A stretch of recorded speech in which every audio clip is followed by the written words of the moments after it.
5. prospektdə qətl hadisəsi baş vermiş və qətlçini sorğuya alınmışdır.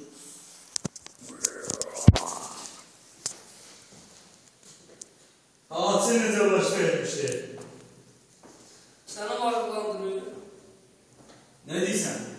Çox şey. Televizorunu verəməyin mən. Mən ölürəm, sonra başımdan çıxayım. Qələt eləməyin. Qələt evi qırmaq deyil. Çalışma git. 53 yaşa var. Söyledi demiş.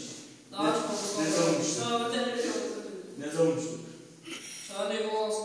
Sen girdin ben söylediğimde. Hayvanı bileceğim. Görmüşüm böyle. Sen bu evi sokma. Bok yersin. Çok güzel yersin.